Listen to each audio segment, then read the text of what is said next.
Yeah, the new mine plan is designed to allow us to access deeper level of ore, which there's more of it, and it's got a higher grade. So there's two real aspects to the to the new life of mine plan. The first is something we've been working on for a bit, which is the number 6 winds, which is taking a subvertical shaft down from 750 meters to about 870 meters. It's actually just going down a little bit below that now, so we've got some capacity to handle material. But that shaft will be finished middle of this year, and we expect to see production come through from January next year. That's a small step in the right direction. That's not the end in itself. The big thing is the new central shaft, which we just started sinking from surface. We started that about a week or so ago. That will go all the way from surface down to just below 1,000 meters. And then we'll do horizontal development in 2 directions. That will fundamentally change the way the mine operates. So it'll allow us to increase production from the current rate of about 40,000 ounces up to at least 80,000 ounces by 2020. But it'll change the operating dynamics of the mine, make it much more efficient. And none of those efficiencies have actually been taken into account in the financial projections. All we're doing is basically working on the current run rate and the increased production. So that's well on its way, and that is absolutely where management's focused. We have to deliver that project. It's a very high return, and if we were to divert ourselves by looking at other things, I don't think we'd be doing ourselves or shareholders any favour. So that's the absolute focus of the board and the management at this stage. Well, this year, at the moment, we have about $26 million, Canadian dollars, in the bank. The cash that's been generated at the operating subsidiary is now being reinvested in the business for the capex that's being spent at Blanket. And so there's a significant reduction in the cash that we Caledonia, the listed vehicle, is getting from the operating subsidiary. Having said that, Caledonia will continue to pay its dividend, about $3 million a year. Caledonia also has its own head office costs, which we're actually cutting quite aggressively this year.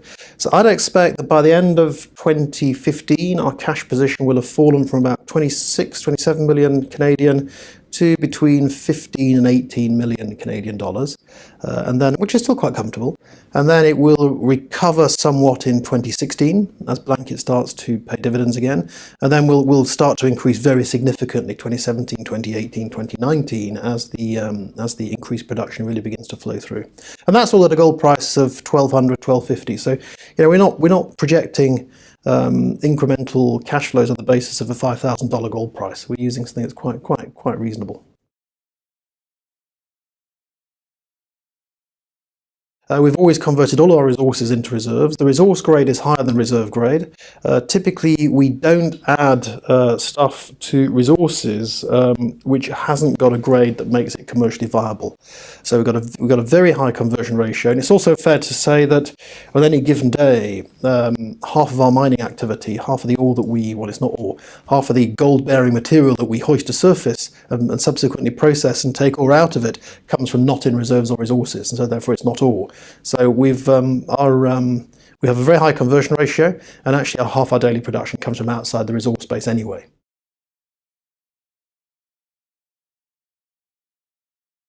There is significant exploration potential on the existing mine footprint itself, and one of the corollaries of the new life of mine plan is that with the central shaft going down and deeper level development, it does give us platforms to do more exploration work on the existing mine footprint. So that's the first thing. Don't underestimate that.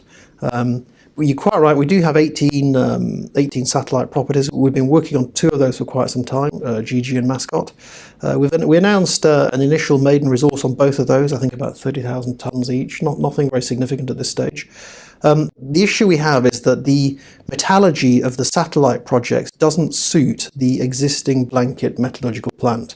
The existing Blanket metallurgical plant has got a recovery rate of anything up to 94%. So the last thing we want to do is to put material through the plant which adversely affects that recovery, because downside from 94%, there's a long way to fall from 94%. So what we're doing at the moment is we've entered into negotiations with Zimbabwean banks to give us to lend us a $5 million 3-year facility, part of which we will use to build a pilot plant. To find a way of treating the material that comes out of the GG and Mascot.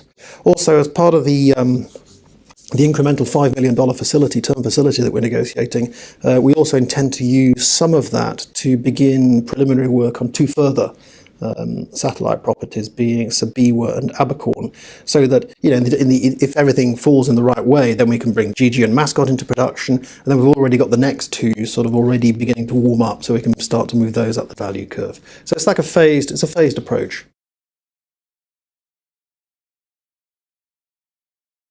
And this is actually a very important point. The operating environment, insofar as it relates to us, Caledonia, and Blanket in Zimbabwe, has improved enormously over the last 6 months. I mean, we've had recent meetings with senior ministers in the government. We met with the governor of the Reserve Bank. We met with the Minister of Mines. We met with the Minister of Finance, all of whom were made it absolutely clear they're anxious to see the Blanket gold mine grow, pay more taxes, employ more people, and they offered whatever support we felt we needed to be able to sort of facilitate that. We told them that we're fine, thanks, you don't need to do anything, we just keep the environment stable as it is, and we're very happy to develop things in our own way. And as far as we can see, the environment for the gold producers has improved enormously. The royalty rate's been dropped from 7% to 5%. The selling discount, we have to sell our gold to the government, has been cut from 1.5% to 1.25%. Selling to the government's actually worked very well for us. It's allowed us to release about $3.5 million of working capital. We get paid within 48 hours of delivery instead of sometimes 4 weeks when we had the stuff processed offshore. So that's worked very well for us. So yeah, we do see tangible evidence of an improving situation in Zimbabwe. No, there isn't yet. We'll provide guidance for 2016 probably when we make the next dividend payment after the one that's coming in April. So we're paying on the 30th of April. We'll pay again at the end of August, and at that time, I expect we'll give guidance for 2016. It's not we're not in the position of being long-term forecasters of the gold price. So we need to look at where we are at that time, where the gold price is at that time, and provided the gold price stays at a reasonably civilized level, anything between 1150 upwards, I'm confident that the dividend will be maintained in 2016.